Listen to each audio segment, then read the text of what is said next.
Bom dia, hoje é domingo, 17 de maio de 2020. Estamos aqui mais uma vez na celebração online, até que essa pandemia venha nos permitir a estarmos novamente como igreja juntos para a adoração do nome do nosso Deus. E hoje na IBD, na Escola Bíblica Dominical, nós vamos discorrer sobre um assunto muito interessante, que se encontra lá no livro de Atos, no capítulo 4 e 5, e o título da nossa lição de hoje é Uma Igreja Perseverante e Ousada. Uma Igreja Perseverante e Ousada. Perseverar dá o sinal, dá a ideia de continuidade. Perseverar dá a ideia de estar firme num propósito. Perseverar dá a ideia de não recuar, embora qualquer situação adversa possa ocorrer. E ousadia passa a ideia de coragem, de decisão, de intenção, de firmeza num propósito, dá a ideia de que você tem motivação suficiente para não recuar. Então, o nosso tema hoje, o nosso título da lição é Uma Igreja Perseverante e Ousada. Você e eu fazemos parte de uma igreja que é perseverante e pratica a ousadia. Você, como cristão, tem praticado a perseverança como cristão e tem que ser ousado na sua atitude em relação a testemunhar a palavra de Deus, em relação a pregar o evangelho da salvação? Pense nisso. No final dessa lição, espero que o Espírito Santo do Senhor possa trabalhar os nossos corações e as nossas mentes para que possamos, depois de estudá-la, termos atitudes mais perseverantes e termos mais ousadia em relação à palavra de Deus, ao evangelho da salvação, a testemunhar apesar das circunstâncias. Como eu disse, o nosso texto básico nessa lição, ele se situa em Atos, no capítulo 4 e no capítulo 5. Tudo indica que o livro de Atos foi escrito por Lucas, como eu, o médico, né? E com certeza nós médicos, nós somos tendenciosos a ser mais detalhistas, até porque a profissão nos exige isso. A profissão nos exige ser mais observador, porque nos detalhes nós temos condições de caminhar ou de concluir muitas coisas. Então há necessidade de perseverança. Também na profissão de Lucas, médico, existe a necessidade de ter a ousadia na medida certa. Ousadia para tomar a decisão, ousadia para dizer um sim e um não, ousadia para orientar no caminho certo e firme. No texto de Atos, no capítulo 4,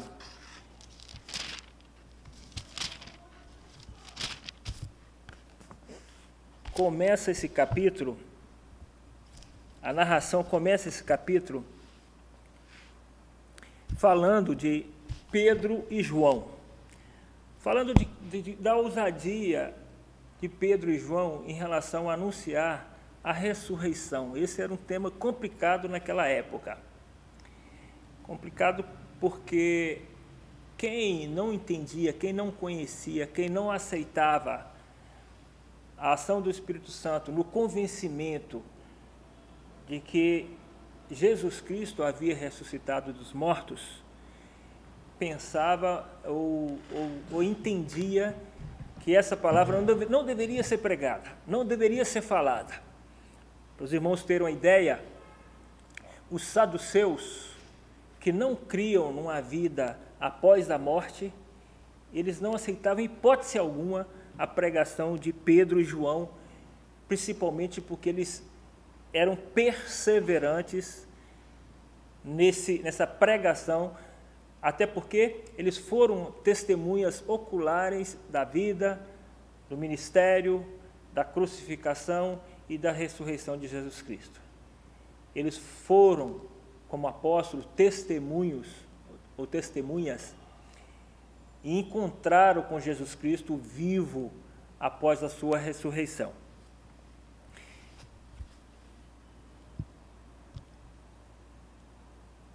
Durante essa semana, nas leituras diárias referentes à nossa lição, nós vimos que essa questão dos apóstolos serem perseguidos, serem intimidados, muitas das vezes maltratados, presos, chicoteados, tudo isso já havia sido predito, tudo isso já havia sido esclarecido ou informado por Jesus Cristo que isso aconteceria.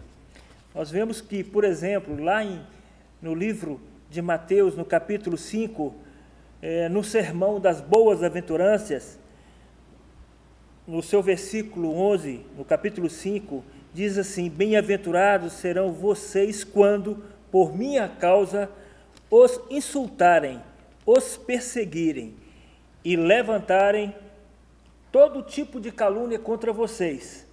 Alegrem-se e regozijem-se, porque grande é a sua recompensa nos céus. Pois da mesma forma como perseguiram os profetas que viveram antes de vocês, também vocês poderão ser perseguidos. E diz também a palavra de Deus,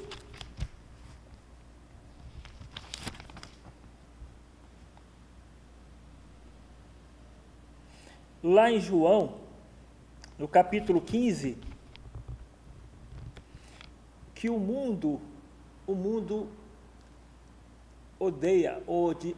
odiaria os discípulos. E Jesus, ele é muito claro quando ele diz que o mundo, enquanto não fosse confrontado, enquanto Jesus Cristo não viesse e revelasse o Evangelho da salvação de uma forma plena, eles poderiam ter a desculpa de que não foram informados, de que não foram esclarecidos do pecado.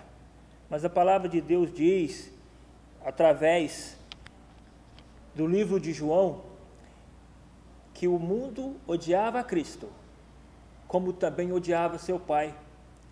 E como os discípulos que amavam a Cristo, que amavam a Deus, que pregavam a mesma pregação que Jesus, o Evangelho da salvação, da graça, os discípulos que pregavam a ressurreição e uma nova vida, eles também seriam odiados. Por quê? Porque aquele que aceita Jesus, ele passa a amar a Jesus, ele passa a amar a comunhão dos irmãos que têm o mesmo discernimento, a mesma salvação em Cristo, e eles passam a amar o nosso Deus. E aqueles que, conhecendo, que tendo o esclarecimento, que são alcançados pela palavra da pregação, a palavra da salvação, a oportunidade de ter a redenção dos seus pecados, e não o faz, não aceita esse evangelho da graça, o evangelho da salvação, este sim, eles continuam sendo culpados dos seus pecados. E a palavra de Deus diz, e já havia predito antes, que estes odiariam a Cristo sem pelo menos ter razão para isso.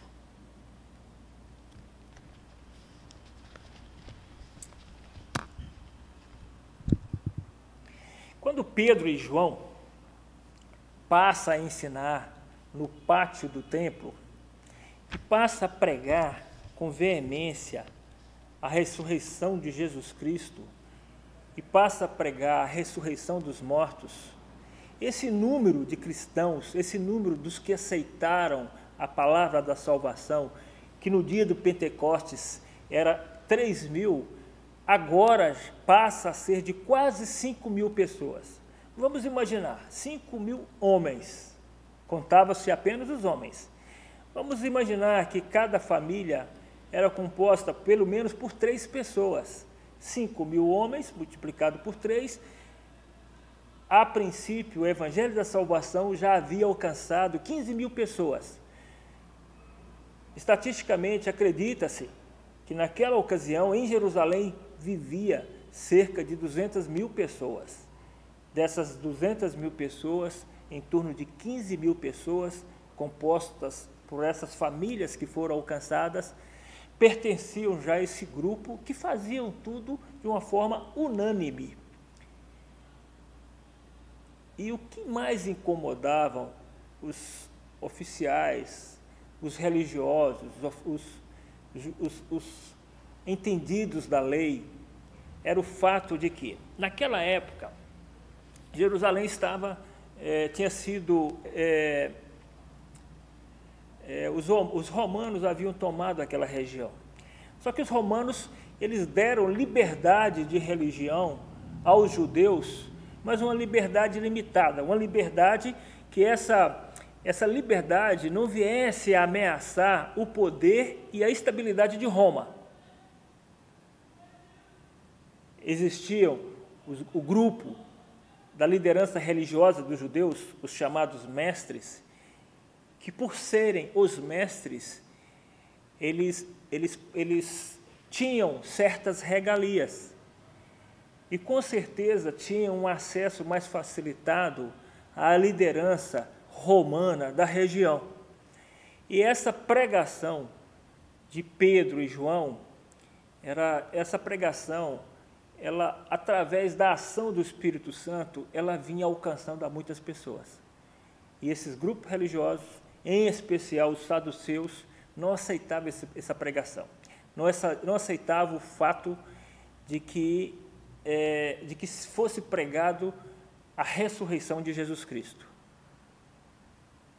Outro ponto importante é que o evangelho pregado pelos apóstolos, e é esse evangelho que é pregado a todos nós através da palavra de Deus, é um evangelho libertador.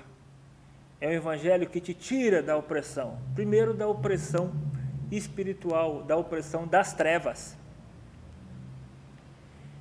Ele te faz a entender, ele te faz a aceitar que existe uma vida melhor do que essa, existe uma vida plena, além da vida que estamos vivendo nesse mundo. Por isso, esses apóstolos, Pedro e João, por mais de uma vez, foram presos, às vezes chicoteados, eles eram levados aos tribunais e eram arguídos. Agora, uma coisa muito interessante e muito firme era a perseverança deles em relação à palavra que pregavam.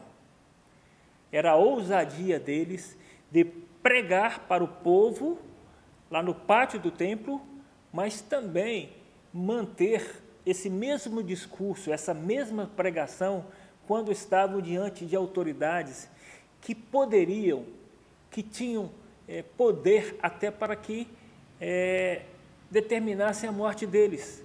Eles não recuavam do Evangelho, eles não recuavam da pregação genuína, firmadas na palavra de Deus, firmada nos ensinamentos de Jesus, que eles praticavam a todos aqueles que buscavam esse conhecimento, a todos aqueles que eram tocados, que eram alcançados pela voz do Espírito Santo de Deus.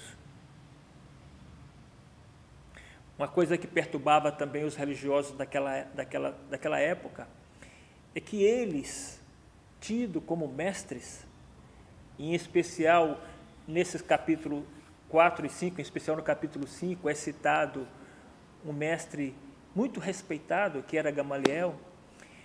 Uma coisa que perturbava esses mestres é que esse evangelho, ele era pregado e muitas pessoas, a quantidade de gente que vinha aceitando a palavra de salvação era grande. Esses pregadores da palavra de Deus eram homens simples, eram homens iletrados, eram homens incultos. Então, eles os religiosos, durante o inquérito, perguntam para esses homens: com que poder ou em nome de quem vocês pregam essa pregação? Essa resposta, ela está lá no capítulo 3 de Atos, que diz o seguinte: no capítulo 3 de Atos, quando os discípulos chegam ao templo, eles encontram um aleijado de nascença, e esse aleijado já tinha mais de 40 anos de idade, e quando esse aleijado aborda esses apóstolos dão a seguinte resposta a esse aleijado: nós não temos, Pedro disse, eu não tenho prata nem ouro, mas o que eu tenho, isso eu lhe dou. E ele deu. Pedro diz: em nome de Jesus Cristo, o Nazareno, levante e ande. E eles ajudaram aquele aleijado levantou-se, andou, saltou e passou a louvar a Deus. Entrou para o pátio do templo junto com aqueles apóstolos, louvando ao Senhor. Aquele aleijado era aleijado há mais de 40 anos, era um rapaz, era uma pessoa, era um homem conhecido ali naquela localidade. Todos sabiam, ali tem um aleijado que fica ali na porta do templo pedindo esmola. Esse Jesus anunciado e pregado pelos apóstolos é o mesmo Jesus que quando Pedro e João são confrontados pelos mestres da lei, no Sinédrio, eles dizem aquelas autoridades que esse Jesus, ele era a pedra que havia sido rejeitada por aqueles religiosos, pelos construtores. Esse mesmo Jesus, ele se tornou a pedra angular. E a palavra de Deus diz também que debaixo dos céus não existe e não existia nenhum outro nome dado entre os homens pelo qual nós devamos ser salvos. Jesus Cristo, a pedra angular. Essa declaração foi citada para aqueles religiosos. E isso provocava ainda mais ira daqueles religiosos. Quando Pedro e João falam àqueles religiosos que esse Jesus, que havia sido morto por intermédio das mãos de liderança incrédula, esse mesmo Jesus ressuscitou, foi ascendido ao céu e se encontrava à destra do seu Pai, isso provoca uma revolta maior ainda àqueles religiosos e àqueles líderes. É importante a gente lembrar que os apóstolos, eles não perdiam a oportunidade de anunciar a palavra de salvação. Inicialmente, eles anunciaram essa palavra de salvação ao povo lá no templo, e depois de serem presos, quando foram interrogados, eles não perderam a oportunidade de anunciar o evangelho da salvação àqueles líderes. Houve ousadia na pregação da palavra de Deus. O fato de virem a ser chicoteados, o fato de correrem o risco de vida, não intimidava aqueles apóstolos em relação à pregação do evangelho da salvação.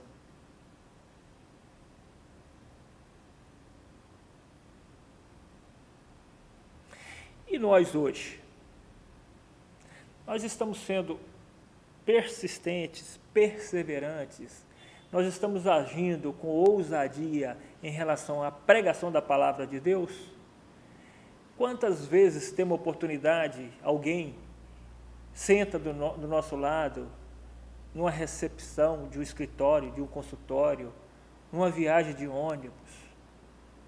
Quantas vezes estamos numa fila de banco, com pessoas que não conhecem o Evangelho da Salvação, que não conhecem a Jesus? Será que estamos será que estamos atentos a todas essas oportunidades que são dadas por Deus, através do Espírito Santo, para que a nossa boca seja usada para anunciar o Evangelho da Salvação? Ou será que essa não tem sido a nossa preocupação? Será que isso não tem sido o nosso foco de vida, o nosso principal foco de vida como cristão? Qual tem sido o propósito da minha vida, da sua vida como cristão? Apenas ser um cristão frequentador de igreja?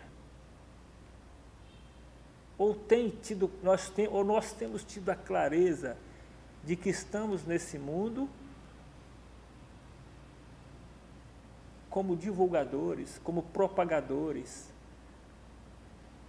como os agentes anunciadores da palavra de salvação? A palavra diz que os príncipes e os anjos gostariam de ter essa oportunidade, mas que essa oportunidade foi dada a mim e a você. Nós estamos cumprindo realmente o ID de Jesus de uma forma plena, de uma forma ousada? O ID e pregar o Evangelho a toda criatura está sendo cumprido pela nossa igreja, está sendo cumprido pela sua igreja, está sendo cumprido por mim, por você? Ou estamos acomodados e estamos querendo ficar nas nossas igrejas como aqueles que ainda precisam do leite, como aqueles que não temos ainda uma estrutura para receber o alimento sólido, como aqueles que ainda não têm a estrutura, não têm um conhecimento, não têm um relacionamento espiritual com o nosso Deus, a ponto de suportar as tempestades da vida, porque assumimos publicamente que somos filhos de Deus, servos do Deus vivo, que somos discípulos do Senhor e que somos a porta para que o Evangelho chegue a essas pessoas. Pense nisso.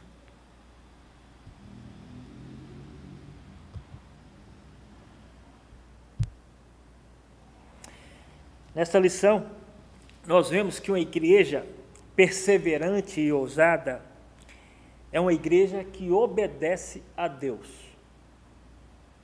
É uma igreja que obedece a Deus quando os seus membros estão testemunhando o poder e a manifestação da glória de Deus. Quando nós presenciamos a glória de Deus, nós precisamos testemunhar isso. Será que essa igreja ela está sendo obediente a Deus ao ponto de anunciar as obras e os milagres de Jesus? A palavra de Deus diz que nós não podemos ficar calados acerca do que temos visto e ouvido. Eu digo que, como médico, graças a Deus, eu tenho visto muitos milagres. A medicina foi criada por Deus. E eu tenho a oportunidade de ver muitos milagres. Quantas vezes tive a oportunidade de ver pessoas consideradas pela medicina intratável, mas que as portas do céu foram abertas e pela fé genuína desse enfermo, houve graça e misericórdia e esse indivíduo, esse doente foi curado. Quantos são os milagres, mesmo fora da área da saúde, eu, você, presenciamos todos os dias? Quantos são os livramentos que nós presenciamos a cada dia? Temos que tomar muito cuidado e não passarmos a ter recusa em relação a render glória e honra a Cristo, mesmo sob coação. Quando Pedro estava preso, quando Pedro e João estavam presos, eles não deixaram de render honra e glória a Deus. Os discípulos, quando presos, os apóstolos, quando presos, mesmo na cadeia, eles cantavam hinos. quando foram chicoteados, não saíram xingando, lastimando, blasfemando, murmurando porque foram maltratados. Muito pelo contrário, a palavra de Deus diz que eles saíram alegres, porque tiveram o prazer, o privilégio, a oportunidade de sofrer por causa de Cristo. Nós, como uma igreja que obedece a Cristo, nós temos que nos manter submissos à autoridade decretada. Toda autoridade ela vem de Deus, mas principalmente nós temos que ter submissão à autoridade divina, principalmente em relação a anunciar a palavra de salvação. Nós temos que saber, quando não é a palavra do Amarildo, não é a palavra do João, do Antônio, da Flávia, do Custódio, de qualquer irmão, é que vai trazer a salvação. A palavra de Deus diz que quem convence o homem do pecado é o Espírito Santo de Deus. A palavra de Deus diz que nós temos que ser aqueles que serão os anunciadores da palavra de vida. A palavra de Deus diz que os campos estão aí, está faltando obreiros. Nós temos que ser esses obreiros a anunciar a palavra de salvação. E sempre sabendo que quando uma pessoa, pela pregação do Espírito Santo, através da nossa atitude, do nosso falar, do nosso caminhar, do nosso bom testemunho, esse indivíduo, ele foi alcançado, ele foi salvo pela graça, pela misericórdia do nosso Senhor Jesus Cristo. Não é porque alguém prega bem, canta bem, fala bem. Esse mérito, o mérito da salvação, ele pertence unicamente ao Salvador. E o convencimento de que Jesus Cristo é o Salvador é dado pelo Espírito Santo do Senhor. Por que eu estou falando isso? Para que não venhamos tentar roubar a glória de Deus. Às vezes fazemos trabalho evangelístico e alguns desatentos, alguns não cuidadosos, perguntam quantas pessoas converteram. Quem somos nós para saber quantas pessoas converteram? Nós sondamos, nós vemos o exterior, mas o Espírito sonda o coração. Será que nós estamos preparados para ver a glória de Deus se manifestar, sem querer roubar a honra que pertence unicamente a Deus? Às vezes, Deus não vai permitir manifestações públicas, levantar as mãos, por exemplo, porque nós, como cristãos, não estamos preparados para ver a glória do Senhor e não tentar roubar a glória, a honra que pertence a Ele. Mas a palavra é clara, toda vez que a palavra é pregada, que a palavra de Deus é anunciada, que o Evangelho da salvação é explanado, é exposto, almas são alcançadas. A palavra não volta vazia.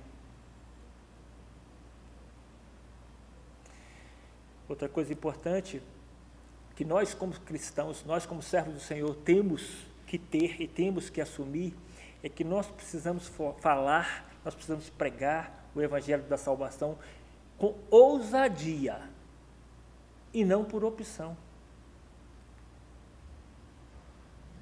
Porque esse Evangelho pregado com ousadia, com a ação do Espírito Santo, esse Evangelho vai alcançar a humanidade, vai alcançar o pecador e vai trazer liberdade da força destrutiva do pecado.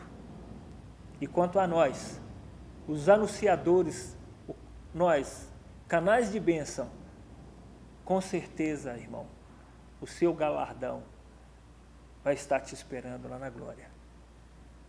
Todas as vezes que participamos, pregando, cantando, orando, ajudando, transportando, levando lanche para aqueles que estão fazendo a propagação do Evangelho.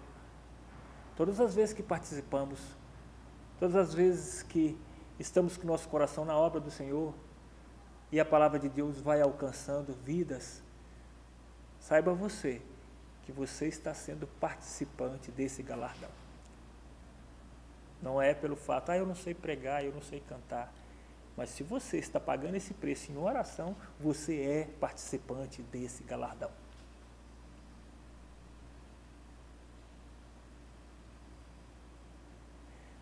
A igreja que é obediente ao Senhor, ela se rende completamente a Jesus Cristo. De uma forma física, presencial, quando a gente pode, né? Não agora, né? Emocional. As emoções estão ligadas à alma. Que tipo de emoção eu e você, que tipo de prazer nós temos tido? Um prazer ligado às coisas da carne, um prazer ligado às coisas do mundo. A nossa emoção, ela está canalizada para Jesus? Uma igreja que obedece a Deus, uma igreja relevante e ousada que obedece a Deus, ela se rende completamente a Jesus dentro da espiritualidade.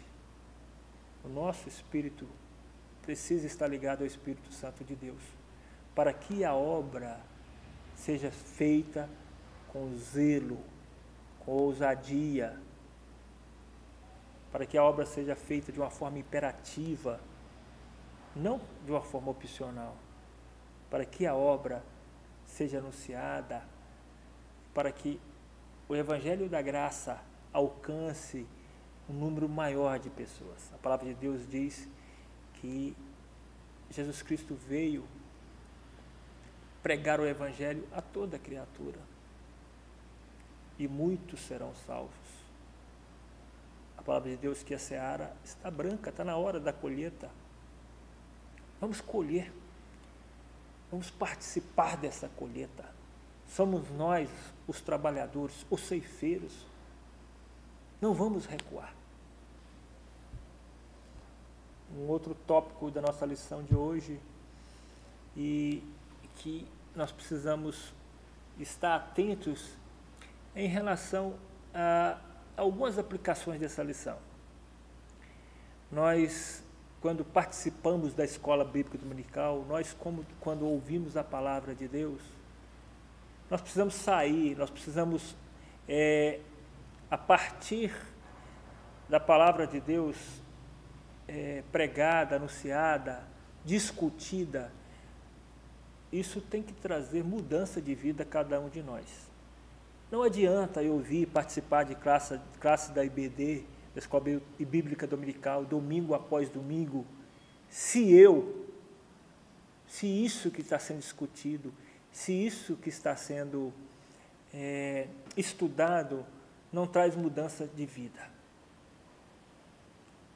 A Escola Bíblica Dominical nos traz conhecimento da palavra, e a palavra de Deus diz que nós sofremos, o povo sofre por não conhecimento da palavra de Deus, por não estudo da palavra de Deus.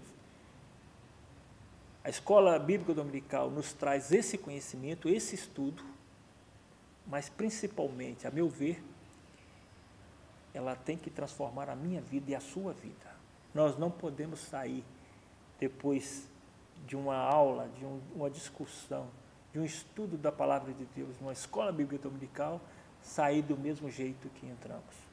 Nós não podemos frequentar um ano inteiro, anos após anos, de escola bíblica dominical, sem que essa discussão, sem que esse estudo da palavra de Deus venha a transformar as nossas vidas. E a partir dessa transformação, nós venhamos a subir padrão de vidas por excelência, padrão de vidas e de relacionamentos melhores.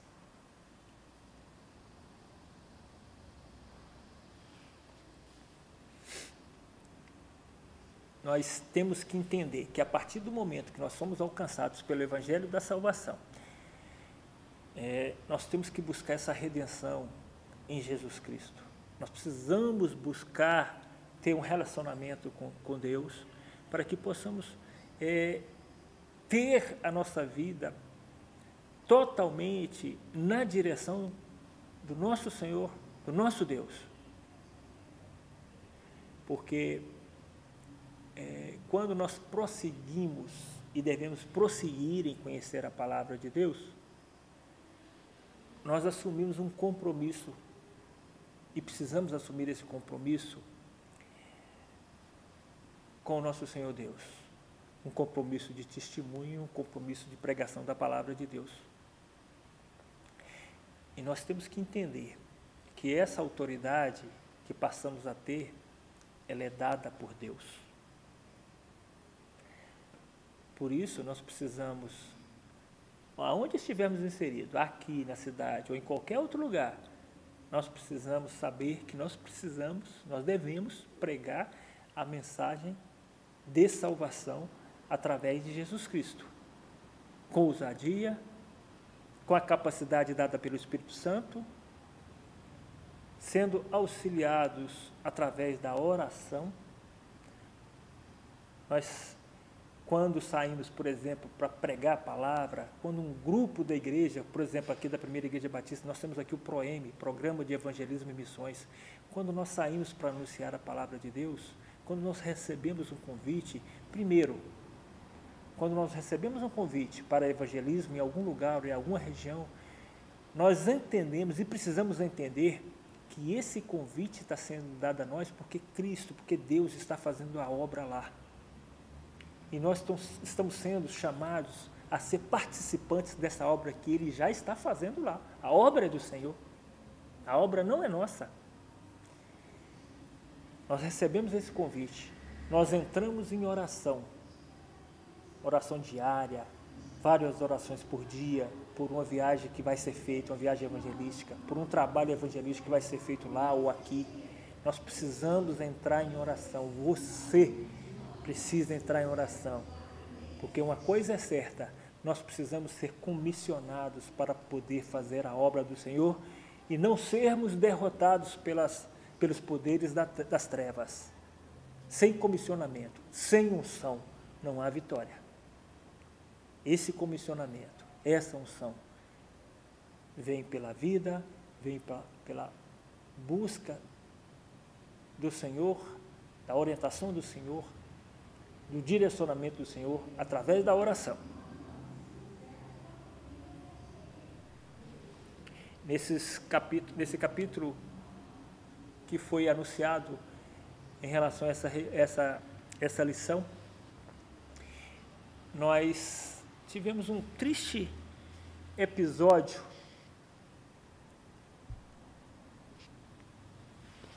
em relação a um casal.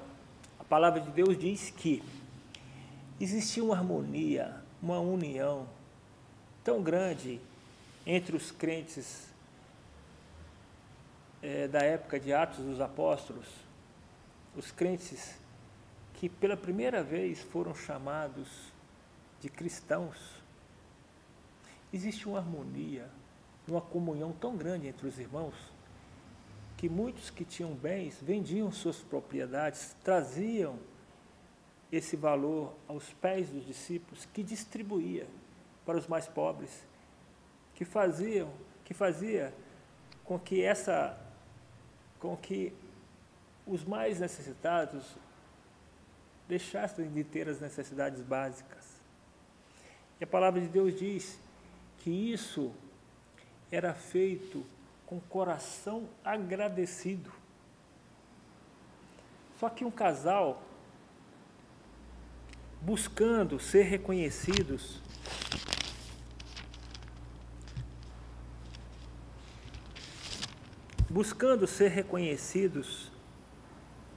como pessoas que praticavam a generosidade, vende uma propriedade. Esse casal, o homem chamava-se Ananias e a mulher Safira. Esse casal vende uma propriedade, combina entre si, homem e mulher, de que levariam parte do dinheiro arrecadado para os apóstolos, pensando que, levando uma parte, mesmo assim, eles seriam elogiados por Pedro, eles seriam considerados pela comunidade como pessoas que praticavam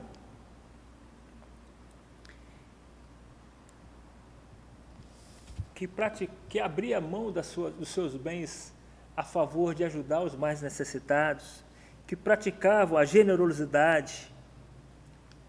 Eles esperavam em receber até mesmo o elogio de Pedro. O que acontece com esse casal? A Bíblia diz que Ananias vai sozinho até Pedro e entrega parte daquilo que havia arrecadado. E ele não imaginava que Pedro, através do Espírito Santo, fosse esclarecido da tentativa do engano, da tentativa de burlar e de fazer com que as pessoas tivessem uma ideia diferente deles, de Ananias e Safira. Ananias não tinha ideia de que o Espírito Santo de Deus fosse esclarecer a Pedro de que eles estavam tentando enganar. E a Bíblia diz que o Espírito Santo não achou esse plano de Ananias e Safira tão inteligente assim. E a Bíblia diz que Pedro pergunta para Ananias: rapaz, o campo era seu, você poderia vendê-lo, o dinheiro estava em seu poder. Por que é que você tomou a decisão de trazer só parte desse dinheiro? Por que você permitiu que Satanás agisse através de você, ao ponto de você vir e tentar praticar tal coisa? Saiba você, Ananias, que você não mentiu para os homens, para a comunidade, você mentiu para Deus. Quando Pedro fala isso, a justiça é decretada e Ananias cai morto. Os jovens, a comunidade fica atemorizada, os jovens pegam Ananias, levam Ananias e sepultam Ananias. A Bíblia diz que 3 horas depois vem a mulher de Ananias, Safira, e Pedro dá a oportunidade a Safira de consertar, de desmentir aquilo que Ananias havia falado. Mas Safira tinha combinado com Ananias e ela confirma a mentira de Ananias. A Bíblia diz que na mesma hora também Safira cai morta e o povo fica atemorizado. Os jovens pegam Safira de uma forma respeitosa e sepultam também Safira. Eu vejo que o problema maior dessa atitude de Ananias e Safira estava no fato de terem praticado a mentira. E a Bíblia diz que não mentiram a homens, mentiram ao Espírito Santo. Quantas vezes nós, às vezes, estamos dentro da igreja e usando, às vezes, de falsidade, de ironia. Não temos um coração sincero, não temos um coração agradecido. Quantas vezes nós tentamos roubar a Deus através da não entrega do nosso dízimo, da entrega parcial do nosso dízimo? Nós temos que tomar cuidado. Não estou te falando que Deus vai fazer o que fez com você, comigo ou com você, o que fez com Ananias e Safira, mas nós não podemos mentir ao Espírito Santo de Deus. Essa lição de Ananias e Safira, ela tem que ser aprendida por nós. A Bíblia ela foi deixada para que nós tenhamos clareza de como viver a plenitude do Evangelho, de como nos relacionar com Deus. Nós precisamos ter uma obediência irrestrita a Deus. Nós precisamos saber que esse Evangelho que nós precisamos pregar e que pregamos nessa igreja é um Evangelho com estratégia puramente cristocêntrica. Cristo é o centro da nossa pregação. Não a igreja, não o pastor, não o grupo de louvor, não o irmão, mas Cristo. E esse testemunho tem que ser dado por orientação do Espírito Santo de Deus, para que possamos tomar decisões certas, para que possamos ter relacionamentos saudáveis, para que possamos ter prioridades totalmente dirigidas por Cristo. Aí sim nós estaremos vivendo um evangelho pleno de Jesus. Por último, uma igreja perseverante e ousada é semelhante a Jesus. Ser semelhante a Jesus, né? Tinha até um livro antigo, né? Que diz, em seus passos, o que faria Jesus? Eu, às vezes, brinco com meus filhos. Olha só, se vocês estiverem em algum lugar e tiverem com dúvida se deve ou não ir ou fazer algo, coloque Jesus no seu lugar. Em seus passos, o que faria Jesus? Se você tiver dúvida que Jesus faria, faça. Se você não tiver dúvida que Jesus faria, faça. Se você tiver dúvida que Jesus faria ou iria, não vá. Então, uma igreja perseverante e ousada, ela é semelhante a Jesus. É uma igreja que transforma as circunstâncias adversas em incentivo à perseverança. Perseverança no evangelho pleno, perseverança na ação divina, perseverança na atuação de mão de Deus em qualquer circunstância.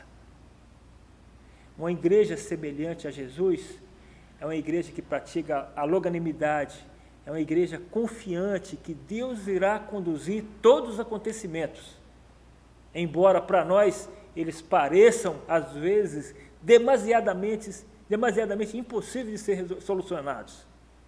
Uma igreja semelhante a Cristo é uma igreja que vê a oportunidade de fazer diferença no mundo, de mostrar valores, de mostrar sentimentos, de apresentar relacionamentos completamente novos a partir do momento que são alcançados, que essa igreja é alcançada por Cristo. Uma igreja semelhante a Cristo, ela é ousada em anunciar a palavra da salvação.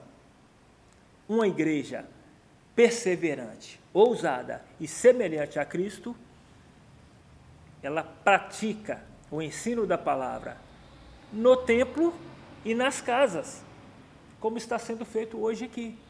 Nós estamos praticando o ensino da palavra de Deus nas casas. Nossa igreja está caminhando e caminha a passos largos para praticar o ensino da palavra nas casas. Nós estamos trabalhando aqui a igreja em células, a igreja em pequenos grupos, porque nós cremos que esse propósito, que esse direcionamento vem de Deus. Então, meu irmão, eu queria que você, no finalzinho dessa lição aqui, eu queria que você pensasse, está você praticando o evangelho da graça? Está você facilitando com que esse evangelho chegue às casas? Pense nisso, ore a Deus, abra o seu coração, para que muito em breve, essa pandemia estabilizando, acabando, a sua igreja, a sua casa venha por você ser oferecida para ser um ponto aonde venha a funcionar um pequeno grupo multiplicador. Com certeza, Deus há de te abençoar. Com certeza, as bênçãos do Senhor chegará com amplitude no seu lar e na sua vida. Vamos orar. Senhor, muito obrigado, porque nós sabemos, nós entendemos que o Evangelho da graça, ele chegou até nós através de Jesus Cristo. Nós agradecemos ao Pai pelos muitos exemplos que são dados aqui na Palavra de Deus, na Bíblia, de irmãos do passado que não recuaram, mas que pregaram, mas que levaram o Evangelho de uma forma ousada. Eu te peço, ó Deus, que nos dê perseverança, nos dê ousadia, nos dê condições de testemunhar tudo aquilo que o Evangelho do Senhor tem feito às nossas vidas, à nossa igreja. Muito obrigado, porque Jesus Cristo morreu na cruz em nosso lugar. Muito obrigado, porque o Senhor nos mandou o Espírito Santo, o Espírito Consolador, o Espírito que traz discernimento, traz o conhecimento, o Espírito que convence do pecado. Que nós possamos, nesse domingo, buscar ao Senhor, abrir os nossos corações e entender que também somos participantes desse Evangelho da Graça. E que através das nossas vidas, através dos nossos lares, os nossos vizinhos, os nossos familiares, os nossos conhecidos, poderão ser alcançados pelo Evangelho da Salvação. Nós oramos em nome de Jesus Cristo, com gratidão. Amém.